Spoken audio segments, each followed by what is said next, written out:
Audiencia, muy buenas noches y gracias por sintonizar una vez más Una mente misteriosa. En esta ocasión les traigo algo distinto, algo que nació casi sin buscarlo, como nacen las historias que más pesan en la memoria y que se quedan rondando en la cabeza incluso cuando uno intenta olvidarlas. Porque después de que los relatos anteriores tuvieron un recibimiento tan cálido por parte de ustedes, comenzaron a llegar mensajes, audios, cartas digitales y confesiones de personas que jamás imaginaron que aquello que vivieron pudiera interesarle a alguien más.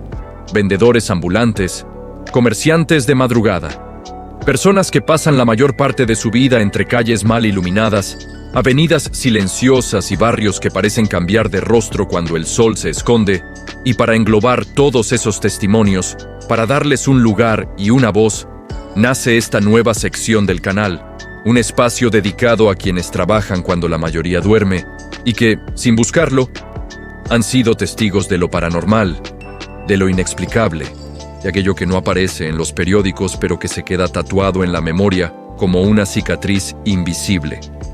Así que, pónganse cómodos, apaguen la luz si se atreven, ajusten el volumen de sus audífonos y acompáñenme en este viaje por historias que no buscan demostrar nada pero que tampoco piden ser olvidadas.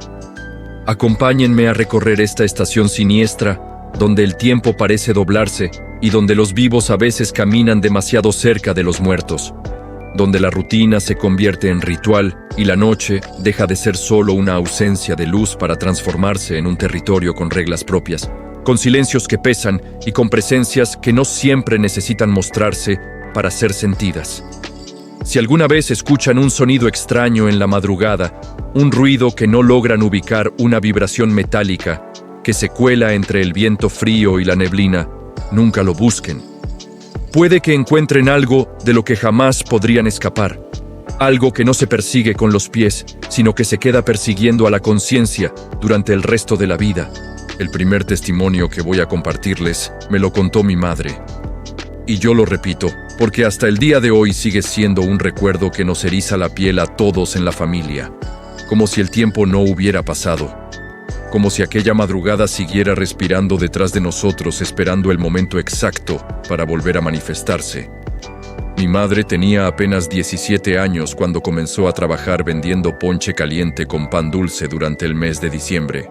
Era una muchacha delgada, con las manos siempre entumecidas por el frío y los dedos enrojecidos por cargar desde tan temprano el garrafón humeante y la canasta con pan recién horneado. En aquellos años, el invierno parecía más largo, las madrugadas más oscuras y el silencio más pesado. Como si se pudiera tocar con la punta de los dedos, sus primeras paradas eran siempre las mismas. Una gasolinera al borde del camino, y después un hospital municipal, donde los veladores, enfermeras y algunos médicos compraban algo caliente antes de terminar su turno. Para llegar hasta ahí salía de casa a las 5 de la mañana, montada en un triciclo viejo que chirriaba al avanzar cruzando calles vacías, donde solo se escuchaban sus propias ruedas y el golpeteo suave del líquido caliente dentro del garrafón. El camino hacia la gasolinera era sencillo, pero tenía un tramo que siempre le provocaba una sensación extraña. Un campo grande recortado por cercas bajas, que los fines de semana se usaba para pasear caballos, andar en bicicleta o jugar con los niños del barrio. En aquella época no existía la delincuencia desbordada que conocemos ahora. Por eso era normal que una muchacha cruzara sola por ahí, incluso de madrugada, sin pensar en peligros humanos, aunque nadie le había advertido sobre los otros peligros. Los que no llevan rostro ni nombre. Los que no piden dinero ni amenazan con armas, pero se quedan a vivir en la memoria, como un murmullo constante que nunca se apaga. La primera vez que ocurrió, mi madre iba caminando junto a su triciclo, porque una de las llantas se había atorado en una piedra. Todo estaba en silencio. Un silencio tan puro que dolía en los oídos cuando de pronto escuchó con toda claridad un sonido metálico seco y repetitivo, como si alguien estuviera sacando filo a una herramienta. No era un ruido cualquiera. Era inconfundible. El mismo sonido que se escucha cuando un machete o un cuchillo se frota contra una piedra. Se detuvo en seco con el corazón golpeándole el pecho y miró hacia el campo cubierto por una neblina baja, que apenas dejaba distinguir la silueta de los árboles lejanos. No había casas, no había construcciones, no había sombras humanas, solo tierra húmeda, pasto aplastado por el rocío y una bruma espesa que parecía tragarse la luz de los postes distantes. Por un momento pensó que quizás se trataba de algún trabajador madrugador, alguien que afilaba su herramienta antes de comenzar la jornada, y hasta imaginó ofrecerle un vaso de ponche para entrar en calor, pero por más que buscó con la mirada, no encontró absolutamente a nadie. El sonido cesó de pronto, como si nunca hubiera existido, y mi madre, tratando de convencerse de que había sido su imaginación, continuó su camino sin darle mayor importancia, repitiéndose que el cansancio engaña a los sentidos, y que el miedo se inventa ruidos donde no los hay, aunque muy en el fondo, algo ya había cambiado. Los días pasaron, y la rutina se volvió costumbre hasta que una madrugada, justo en el mismo punto del campo, volvió a escucharlo. El mismo sonido metálico constante y cercano, como si alguien estuviera afilando una herramienta invisible a unos cuantos pasos de ella. Otra vez miró alrededor. Otra vez no vio a nadie. Y otra vez el ruido se detuvo de golpe, dejándole un nudo en el estómago y una sensación amarga en la boca.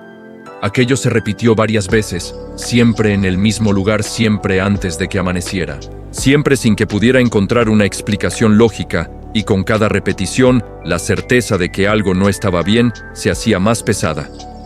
Al final, decidió contárselo a su abuelo, un hombre serio de manos ásperas y mirada cansada, con quien vivía desde que su madre se había ido a trabajar a la capital. Mi madre le explicó que cada vez que pasaba por ese campo rumbo a la gasolinera, escuchaba cómo alguien afilaba un cuchillo o algo parecido, pero que nunca lograba ver a nadie. El abuelo la escuchó en silencio con el ceño fruncido, y cuando ella terminó de hablar, se persignó lentamente como si acabara de escuchar una sentencia. Luego la miró con preocupación y le respondió casi en un susurro que todavía hoy parece flotar en el aire cuando se recuerda aquella historia. Que jamás buscara de dónde venía ese sonido, porque no era un hombre sino la muerte afilando su guadaña. Mi madre se quedó helada, sin saber si creerle o no, pero el abuelo no estaba bromeando. Tenía el rostro pálido y los ojos abiertos de par en par, como si acabara de recordar algo que llevaba años enterrado en la memoria. Al ver que mi madre dudaba, le contó una historia que la marcaría para siempre. Una historia que se convertiría en una advertencia silenciosa cada vez que escuchara un ruido extraño en la madrugada. Hace muchos años, le dijo tu tío Aurelio, escuchó lo mismo. Aurelio no había nacido mudo, pero todos lo llamaban así, porque perdió el habla después de aquel encuentro. Una madrugada, cuando regresaba a casa borracho hasta las chanclas, comenzó a oír el sonido de metal siendo afilado en la calle. Primero lo escuchó lejos como un eco débil, luego cada vez más cerca, tan próximo que parecía venir justo frente a él, o detrás de sus pasos torpes. Miraba hacia atrás y no había nadie. Avanzaba unos metros y el sonido lo seguía. Subía a las azoteas vacías, bajaba al suelo, se pegaba a sus talones como una sombra sin cuerpo. Aquello le ocurrió varias veces cuando estaba ebrio, hasta que una noche, dominado por la obsesión, decidió buscar de dónde venía aquel ruido. Se metió en casas abandonadas, cruzó terrenos baldíos, siguió el sonido sin pensar en nada más que en callarlo, en descubrir su origen. Cada vez lo escuchaba más fuerte, más claro, como si alguien lo llamara sin usar palabras, empujándolo a continuar. Así llegó a un terreno en construcción donde el eco metálico resonaba con una claridad enfermiza. Y entre los ladrillos apilados, sentada como si fuera parte natural del paisaje, estaba ella, la muerte, vestida con un manto negro que parecía absorber la luz, con el rostro oculto bajo una sombra imposible, sosteniendo una guadaña apoyada en sus piernas huesudas, mientras pasaba la mano lentamente por la hoja, sacándole filo con una paciencia infinita. Aurelio quiso gritar, pero la voz se le rompió en la garganta como un cristal viejo. Corrió hasta su casa, pálido, sudando frío, balbuceando sonidos incomprensibles. Aquella noche no durmió. y en los días siguientes comenzó a perder el habla, primero trabándose al pronunciar palabras simples, luego emitiendo apenas murmullos, hasta quedarse completamente mudo. Ningún médico del pueblo supo explicar lo ocurrido. Fue como si hubiera nacido sin voz, y desde entonces jamás volvió a pronunciar una palabra. Cuando mi madre escuchó todo aquello, comprendió que no debía tentar a la suerte. Y aunque el camino por el campo era más corto, decidió cambiar su ruta, levantarse más temprano y rodear el lugar, aun cuando eso significara llegar tarde. Algunas veces a la gasolinera, nunca más volvió a cruzar por ahí. Yo conozco a ese tío, audiencia. Hoy es un anciano encorvado, que nunca habló, nunca desde aquella madrugada. O al menos eso se dice en mi familia. Pero las historias no terminan ahí. Porque a veces, no solo la muerte se manifiesta con ruidos en la madrugada. A veces, son las almas de quienes ya se fueron, las que regresan para cerrar ciclos que quedaron abiertos en vida. Eso le pasó a mi padre. Y aunque han pasado más de 10 años, todavía lo recuerda como si hubiera ocurrido ayer. Fue en el estado de Puebla cuando mi padre todavía vendía camotes. Por las noches salía todos los días con su carrito desde las 7 de la tarde, recorriendo calles y colonias, hasta que se acababa la mercancía, casi siempre cerca de las 11 o 11:30. Aquella noche, alrededor de las 10, no pudo tomar la avenida principal porque estaba en reparación. Así que tuvo que desviarse por una calle larga, solitaria y mal iluminada. Apenas avanzaba cuando escuchó que alguien lo llamaba, una voz conocida, cercana, imposible de confundir. Se detuvo y volteó, y ahí estaba su compadre Hilario, a quien no veía desde hacía años, porque se había mudado a otro pueblo. La sorpresa fue grande, pero la alegría mayor. Se saludaron con un abrazo fuerte, de esos que solo se dan quienes compartieron juventud. Borracheras, problemas y risas verdaderas. Caminaron juntos mientras mi padre empujaba el carrito, hablando de la familia, del trabajo, de lo rápido que pasa el tiempo sin pedir permiso. Poco a poco, la conversación los fue llevando al pasado, a los recuerdos que solo se despiertan cuando alguien más los pronuncia en voz alta. Recordaron fiestas donde no habían sido invitados, peleas absurdas en el campo de fútbol, amores torpes que creyeron eternos, promesas que nunca se cumplieron. Hilario mencionó incluso a Lucía, una antigua novia de mi padre, una muchacha que trabajaba en una panadería y con quien había terminado mal por tonterías que hoy parecían ridículas. Ambos rieron hasta quedarse sin aliento. Lo extraño era que muchos de esos recuerdos, mi padre los tenía completamente olvidados, como si alguien los hubiera arrancado de su memoria, y aquella noche se los estuvieran devolviendo uno por uno. La charla siguió cada vez más profunda, hasta que Hilario, con un tono serio, le confesó que siempre lo había querido, como a un hermano que había sido su verdadera familia en los años difíciles. Mi padre, conmovido, respondió que sentía lo mismo, aunque nunca lo había dicho en voz alta. Notó entonces que Hilario vestía de forma elegante, con zapatos brillantes, pantalón planchado y camisa de botones, antes de poder preguntar nada. Una muchacha salió de una casa cercana y pidió camotes. Mi padre se distrajo un instante, atendió a la cliente, recibió el dinero, entregó el cambio, y cuando volteó de nuevo, Hilario ya no estaba. Miró a todos lados, pero la calle estaba vacía. Entonces comprendió algo aún más inquietante. Habían hablado durante mucho tiempo, y sin embargo apenas habían avanzado unos metros. Era como si el tiempo se hubiera detenido solo para ellos. Esa noche regresó a casa con una sensación pesada en el pecho. De madrugada, sintió que alguien se sentaba en la orilla de la cama, pero no se atrevió a abrir los ojos. Al día siguiente, contó todo emocionado a mi madre, quien escuchó en silencio.